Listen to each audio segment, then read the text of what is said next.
All right, Dr. Iqbal, you're up.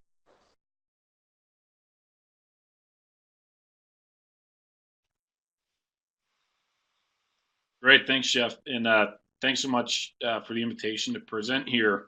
The title of this talk is Why Zebras Need Special Care. And as Jeff mentioned, I'm a pediatric surgeon. A significant number of the children that I treat have unusual conditions, as rare as 1 in 10,000 to 1 in 20,000, in some cases 1 in 50,000 live births. Although the case I'll present and walk through today is actually an adult patient with a condition called pectus excavatum. But what I want to do is just kind of convey what my approach is and some of the things I've learned over the years dealing with children and families that struggle with these rare conditions and diseases. And so, what I hope to do is outline what some of those challenges are that I've encountered, and then plot out sort of a roadmap that I use that includes just very frank and honest discussions with families, as well as my opinions about second opinions, and just really highlighting how ultimately, for a lot of these children and families, the process is really what is important, just as important as what the outcome is. So, one of the conditions that I treat is called pectus excavatum. This is a condition where the chest is sunken in. This is a CT scan of a patient that I treated. You can see that this is the heart right here, and the chest bone is sunken in and compresses the heart. People with this condition, if they have symptoms related to it, oftentimes present with exercise intolerance, get short of breath anytime they try to exert themselves. This is a condition that usually manifests in pre-adolescence, and as a result, the vast majority of patients with pectus excavatum are treated as teenagers. And this is really a surgical procedure that pediatric surgeons are specialized in, not adult surgeons. So the problem with this woman, Wendy, as I'll call her for the sake of this presentation, is that she's an adult. And there's not pediatric surgeons out there that are willing to treat a 43-year-old. One of the things that I'll highlight at this point is that I'll refer to her as Wendy. I don't like the term patients. I don't refer to them as my patients. When I'm discussing with families, other people that I've treated with the same condition, I don't like to refer to them as patients. I like to make it as personable as possible. And hopefully, as I progress through the talk, that'll become clear as to why I feel that way. So there are multiple challenges when we're treating a rare condition or rare disease. And these fall in really what I think of as three different categories. There's the disease-specific challenges. There are the challenges that we as providers face, and there are the challenges that the person suffering from the condition faces. The disease-specific challenges are the rare conditions, so there's limited knowledge and limited information about these conditions. As a result, there's limited treatment options. In fact, with the limited knowledge, I was just reading a textbook chapter last night on meconium ileus and treating a baby in our neonatal ICU with that condition, and was surprised at some of the other diagnoses in the differential diagnosis were just limited to a paragraph. There's not a lot of information about some of those conditions. And so as a result, there's limited treatment options, and then there's limited specialists. And that means that getting access to some of these specialists that treat the conditions can be months long. 4 to 6 months, I've heard families waiting to get in with specialists. And then there can be regional issues for people for adults with pectus excavatum that are seeking surgeons. There was a point where you had to go to either Scottsdale, Arizona, or Norfolk, Virginia, to be considered for surgical repair. And those add incredible burdens to people and to families. And then these rare conditions aren't always covered by insurance, particularly when you're having to go the route of investigational therapies. They may not be covered by insurance, and that introduces additional challenges. This is an interesting slide. The FDA considers orphan diseases, products, or drugs as any condition where less than 200,000 people suffer from it in the US, or there's more than 200,000 people that suffer with the condition in the US, but the research and development and marketing that would go into making treatments available is not profitable enough. One of the most interesting statistics on here is that if you took all of those suffering from rare diseases and put them in a single country, they would be the world's third most populous country. So getting back to the challenges that we face at the provider level, there's multiple challenges as well. If you're encountering a condition that is not commonplace in your practice, then that's not necessarily something we might feel comfortable with. And as a result, there's risk then that we take on in wanting to manage some of these conditions. There's limited resources. When I worked at a freestanding children's hospital, we didn't have the resources to take care of adults with pectus excavatum. I now work in a community hospital where I have the resources to care for adults with pectus excavatum, but there are certain pediatric conditions then that may not be appropriate for us to manage in a community hospital that doesn't have some of the tertiary or quaternary resources. Providers are very busy. It's difficult to allot enough time for people that have very complex conditions and require extra time for counseling and explanation of treatments and options. There's also the fear among providers of not having answers. I think our culture is one where we're just expected of the answers to be able to make people feel better.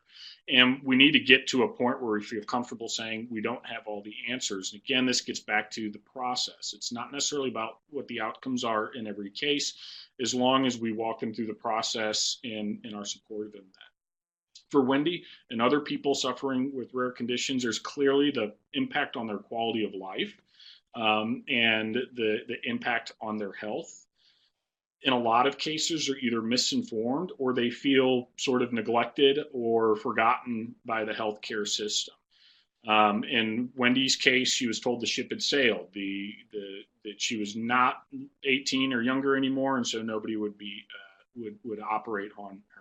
And this has a cumulative effect of leaving people that suffer from rare conditions being disenfranchised by the medical establishment. And this is not something that we do intentionally, but when you add up all of these challenges that are associated with rare conditions, this is what ultimately happens to the person suffering from the condition.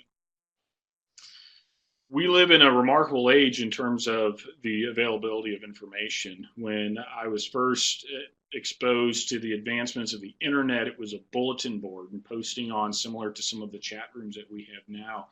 The point being that information is so widely available to people, and that has been a huge benefit for people that suffer from rare conditions. Wendy had managed to find this story in the Kansas City Star about me treating a 37-year-old gentleman with a pectus excavatum. And this was how she found me and was able to then establish care with me and go on and proceed with treatment and get her chest fixed. I highlight this because I think the marketing piece is something that physicians don't feel comfortable with.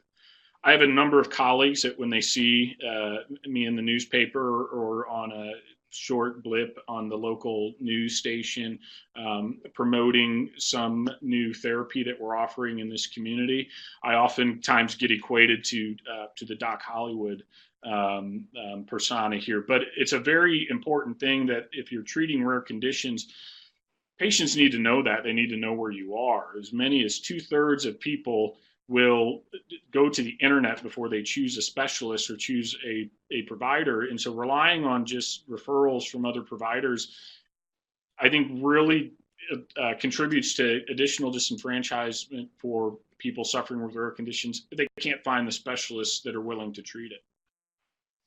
So when Wendy approached me for a consultation, or any adult person with a severe pectus excavatum wanting a consultation contacts me for an appointment, we set aside a 60-minute block for that consult. It's not easy to do in a busy schedule between being in the operating room and seeing people in the clinic, but we make that time and we try to keep that block regularly open so that we're not booking out 4 to 6 months in advance and can get people in right away.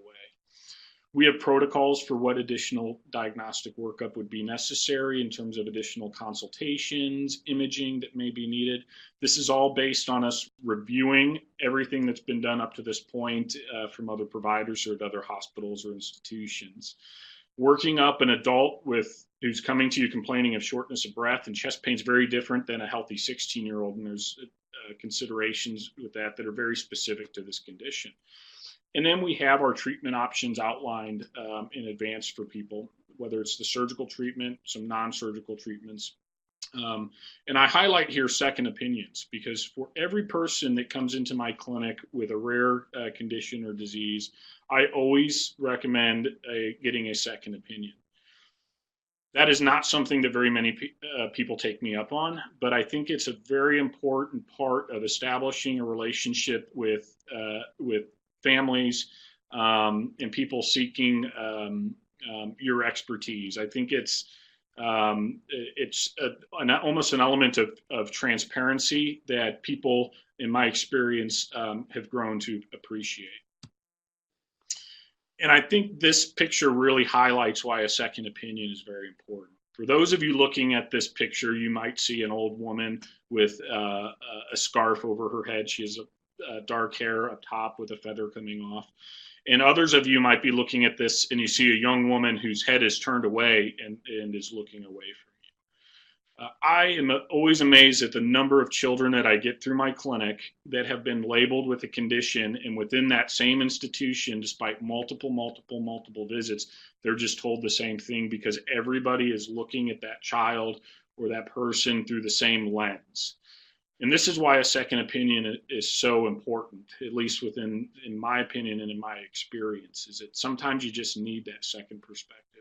I have a very low threshold to consult other pediatric surgeons around the country for situations or conditions that I'm not 100% sure about the answer, or maybe I am, but I just want to know that I'm on the right track.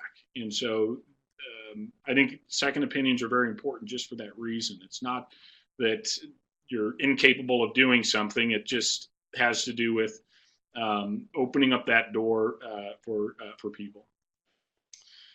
I also find using these 4 principles of ethics that Beauchamp and Childress outline a very good roadmap when I provide consultations, particularly for rare conditions. I would say the 3 of these here, being beneficence, non-maleficence, and justice, are probably pretty inherent in most of our practice. Beneficence, we all want to do good. We all want to help the people that are seeking our care. Non-maleficence, the whole principle of first do no harm, something we say with the Hippocratic Oath. I would also include with that an important component being we need to understand what our limitations are, and we should be transparent about that. If I don't have the answers for family, I'm very transparent in that and let them know that because of this principle of non-maleficence and not wanting to do harm. Justice is the idea of just treating people equally, and I would imagine that that's commonplace in most practices. I would hope it's commonplace in most practices. What I really want to highlight on is this this concept of autonomy, because in medicine we have a tendency to be very paternalistic. Someone comes in with a problem, and here's your take 2 of these and call me in the morning approach to medicine. And I don't like to practice medicine that way. I like to be very appreciative of a child or a family's autonomy.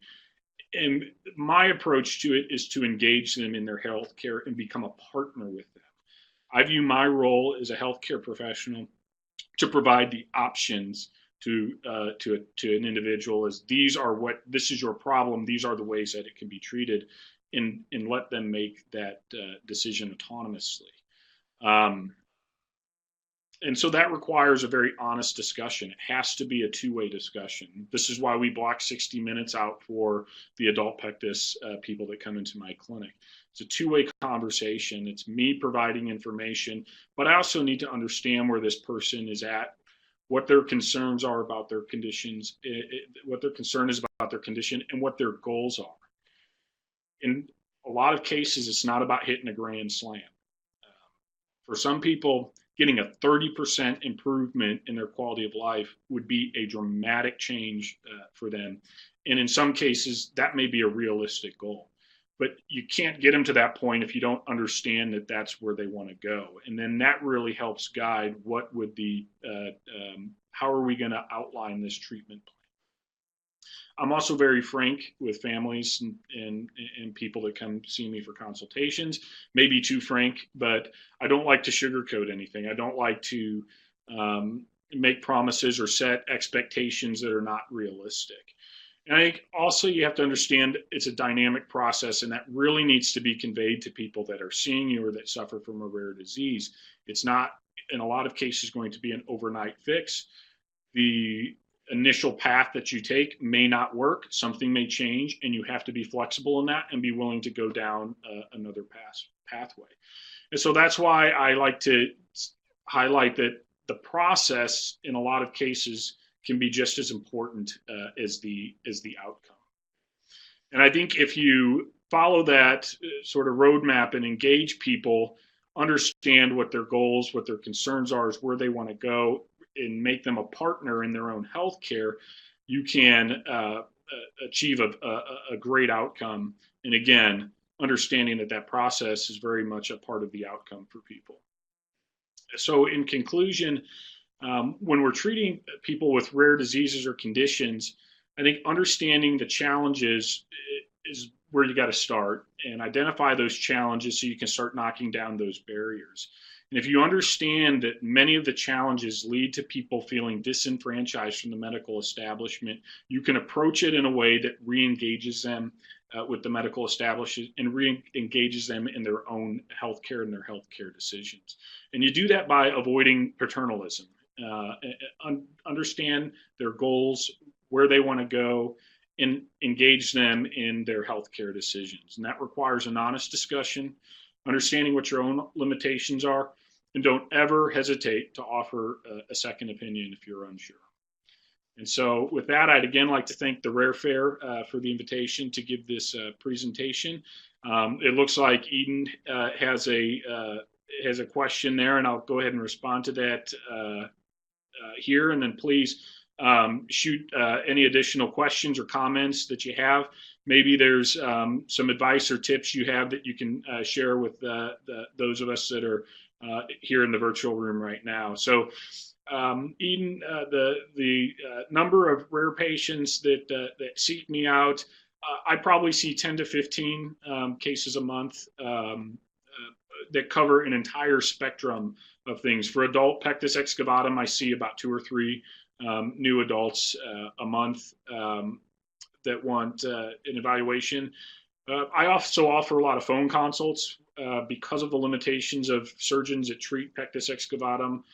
Just the other afternoon, I had a conversation with someone in Chicago, and we do that over the phone and sort of give them a broad picture of what to expect and what it looks like, and then they can decide if they want to make the effort to travel and be evaluated in person. As a pediatric surgeon, some of the rare conditions that I see, they don't really get the choice to seek me out because they're born in the NICU or in the well baby nursery and diagnosed with something, and we take those on the fly and we get them through that.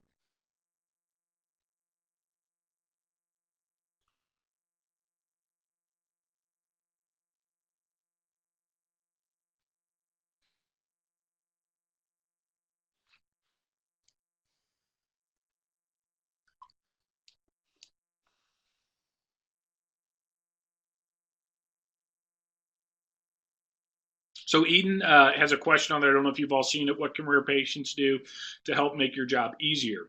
Some patients walk in with all their records and a physician is overwhelmed. How can we make a rare case more attractive?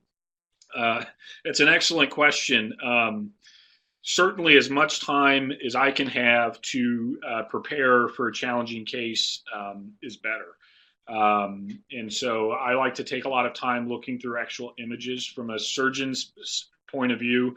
I don't like to see a report about an x-ray or a CT scan that's been done. I like to see it with my own eyes and go through that. I think the other thing that is helpful to understand in advance is that the initial consultation may not have all the answers for you.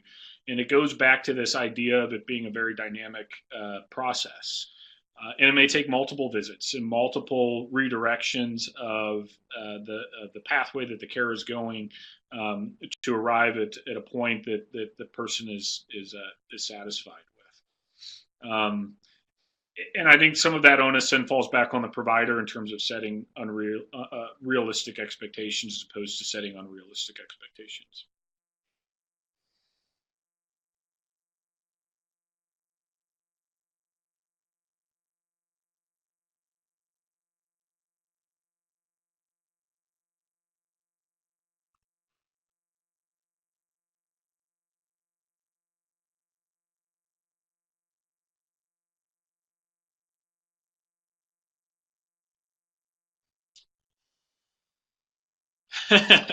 So Eden's last question, she promises, what recommendations you make to med students regarding the importance of looking out for rare cases and keeping an open mind regarding treatment options?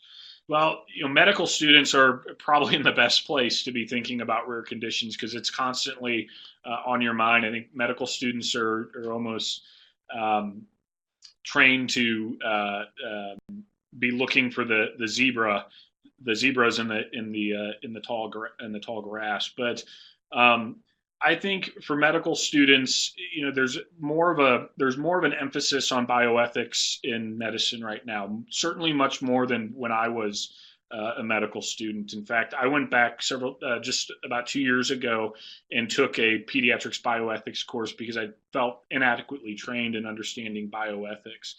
And that was really the point that I started applying these bioethical principles to my consultation approach. And I think if medical students are getting more exposure to bioethics and understand how those tools and understanding those four principles can really become an asset to them in how they take care of the people that seek them out, then they'll be hugely successful.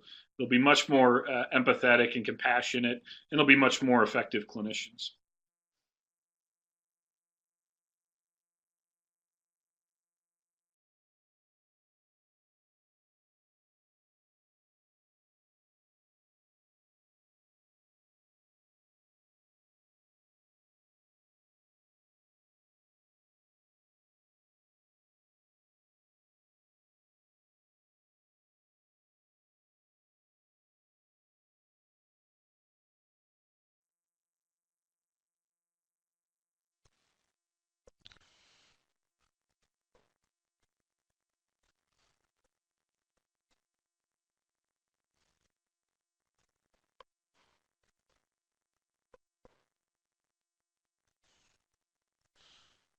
Well, thank you, everyone. And Corey, thank you for your You're all time. very welcome. Thanks for Invitation.